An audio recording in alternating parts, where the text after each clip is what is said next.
Hi guys, this is Minu. Welcome back to my channel Storytale.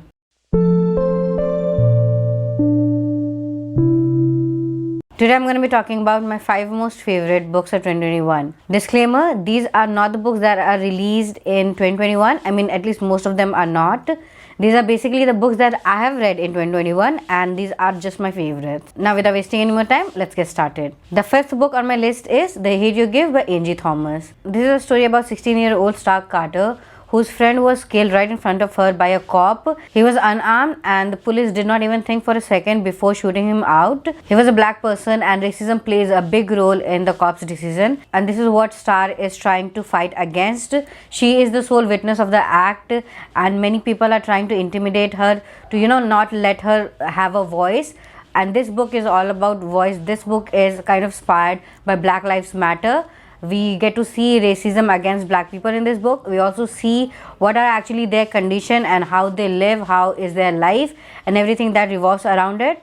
This book is very inspiring. I really loved everything that this book talk about. This is a book that kind of stays with you. I've even watched the movie and I loved it. It was such a good movie too, and even the book is just amazing. It is sometimes heartbreaking and sometimes very sweet too. I really love the family dynamic that we get in this book, especially Star's father. I think he was an amazing character. We also get a separate book which is totally based on him, and the name is Concrete Rose. It is also a very amazing book. It is a short book and it is totally based on the father and his journey and how actually Star was born and everything. So I also loved his journey. If you want, you can also check that out. But Hate You Give is one of my favorite books because it touches upon you on so many levels. The 4th book on my list is The Four Winds by Kristen Hanna. This is again one of those books that actually touches you. This is a story about a mother who fought against everything, the world, exploitation and everything, to actually give her child a better future. The story is about Elsa, who has been dealt a very bad hand since she was born. Her parents did not love her too much and even her husband left her without saying a word. And she was also going through the worst era of American history, which was the Dust Bowl area during the Great Depression. After her son fell sick due to the constant sandstorms that was visiting Texas, she had to move to California in order to give him a life. She thought that maybe moving to California will give her a job and a better life, but she was of course wrong. In California, people were getting exploited in this plantation area by very rich people, of course the white people mostly. They had to work endless hours in this plantation where they had to pick cottons, and the pay is very less, which is not even enough to pay a day's living. Even with all these problems and all these troubles, still Elsa would just want to give her children a better life. That is why she makes sure that they get an education, because an education is very important when you want to build a better life for yourself. Her whole struggle with system and her trying to overcome everything is the basic story of this book, and I love this book for it. This book is very touching, just like The Hate You Give. But this book is also someone that is going to make you cry and sometimes is going to make you smile. Even after so many months of reading this book is still close to my heart because this is a very inspiring story of a mother and her children and even humanity altogether, and I really love this book. The 3rd book on my list is The Only Good Indians by Stephen Graham Jones. This is a horror book and this is the book in a very long time that actually end up scaring me. The story about 4 friends who are Native American, who are Indians, and they have done something really bad in the past, and how that past is coming to haunt them is basic story of this book. When you start reading this book, you will not expect what you will get. That is why I do not give any details about this book, because this book is so amazing. I just do not want to ruin it for anybody. I'm gonna be as vague as possible, but this book has very gory details. This book is like very much graphic. This is something not for fainted hearted, to be honest. It has very much revenge kind of a plot, and it really dives into it. It is very scary. There's also violence against dogs and pets, so that is something that you have to look out for. But this book is something that is like really fun to read because it just goes into so many details, and even the backstory and everything, and even how the writing style is and how it is presented is just very well done in this book. It has been a very long time since a scary book actually scared me, and this book just gets you right into it. From the first moment that you start reading this book till the end, you're just gonna be hooked to this book. This book is just amazing. I just cannot talk enough about this book. I just do not want to give any details. That is why I'm not saying much, but this book is just amazing and I think everyone should read it at least once. The 2nd book on my list is A Court of Silver Flames by Sarah J Maas. This is the fourth book in the Court of Thorns and Roses series, and I really adore this book. This book has everything. It has a great plot. It has a heroine that you're gonna love and adore who also inspires you. It also deals with mental issues and in a very nice way, not in a very bad way, and it has very sexy scene. It is kind of a smut too. So this book has everything that you actually require from a very good book. As you can see, it is a very big book. It has almost more than 600 pages, and not even for a second that you're gonna feel that this book is dull in any way. This book has done story in such a great way, and it has introduced new characters that you're just gonna love. The story is about Nesta, who has been struggling a lot since her father died, and she has always been this kind of a person who was very hard to please. She was the kind of character that you're not gonna love actually. In the first 3 books in the series, you're just gonna hate it. I hated her. I did not actually like her.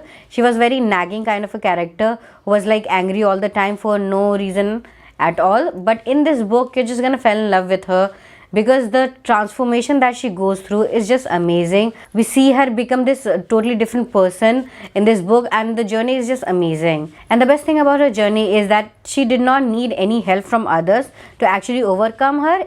People have inspired her and given her hope, but she went through that journey all alone. She did not even need help of Cassian to actually overcome her fears and her issues. I think that is the best part in this book.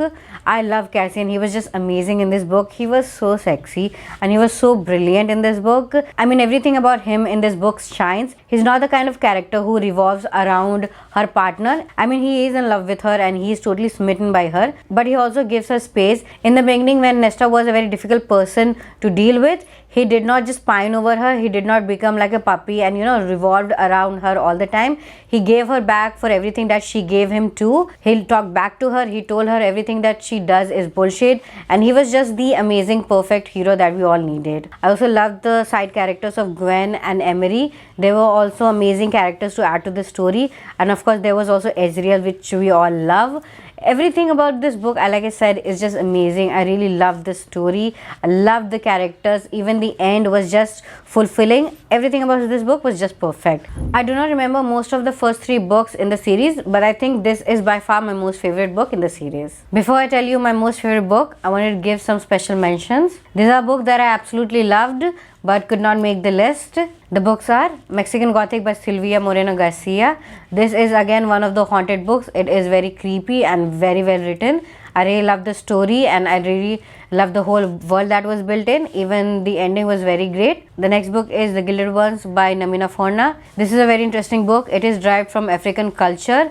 I really love the story of Decca and how she overcomes many of the things that happen against women in this era. The whole world building of this one is amazing. This is a great story about women empowerment and feminism. That is why this is one of my favorites. The next book is The Wicked King by Holly Black. This book came as a surprise. I was not that much happy with The Cruel Prince. It was kind of a disappointing book for me. I really love the transformation that we see of Cardin in this book. I really love the storyline too. For me, this was a much better book in the series. Actually, this was the best book in the series. Wicked King was actually something of a surprise and I really loved it. And the last book in my special mention is Train to Pakistan by Kushwant Singh. This is again one of those books which actually touches you. This is a story about a village which was going through a lot of changes during the time of independence in India. When India was getting divided into 2 parts, India and Pakistan, and how Muslims have to flee their own land in order to move to Pakistan, and how it was one of the darkest time in the history of both the countries. There was so much of war and bloodshed. There were so many killings, and that is the story that we get in this book. And this book, even the ending was just amazing. Everything about this book was just brilliant. If you have been following my videos, then I think you might have guessed it, which is gonna be my favorite book. And it comes as no surprise that my favorite book of the year is Six of Crows by Leigh Bardugo. Like I've said like thousands of times how much I adore and love this book. I love the characters. I love everything about this book. Leigh Bardugo totally surprised me with this series. I mean, Shadow and Bone was good, but it was not brilliant. This is clearly my favorite series of all time. I really love the characters of Kaz, Inej, Matthias. Nina, Jesper, Villain. Each and every character in this book is just brilliant and one of my favorites. I also love the highs that we get in this book. This book is also very brilliant. It has so many twists and turns that gonna make you hooked to the story, hooked to the plot. I also love the second book, The Crooked Kingdom. It is the continuous of the same amazing story and I really like it. Of course, I cried by the end of Crooked Kingdom. I just do not want to talk about it. But anyway, this book is just perfect. There's nothing, not even a single bit that I hate about this book. The quote, "No mourners, no funeral," is gonna be etched in my memory for like ever until the day I died. And if you have not yet seen Netflix series Shadow and Bone, do check it out because it has characters from Six of Crows. It has Kaz, Inez, Jesper, and Jesper is just amazing in this series. But altogether, even Kaz and Inez is just lovely. I loved all the characters of Shadow and Bone, to be honest. They are just perfect match. They are just totally in par with the characters that we get in this book. I just cannot stop singing praises about this book. And I love this series so much. That is why I'm glad that I have collector's edition of this book and even Crooked Kingdom. Both of these books are very beautiful. I really loved even the sprayed edges and everything. It's just amazing and I really love that these are my favorite series. I think I've said loved way too many times in this video. But anyway, that was the list of my most favorite books of 2021. I adore all of these books, and also there was so many books that I loved this year, but I just could not list them anymore. Last time I did more than 12 or 13 or 14 books, I think, of my favorites, but I think that was way too long of a video. That is why I wanted to keep it very low this year. Of course, there were so many books that I loved this year, and also there were some disappointing ones. You'll get the disappointing ones list in the next video. Until then, if you like this video, do hit subscribe and click that bell icon if you want to get notified of my future videos. I will see you next time. Bye.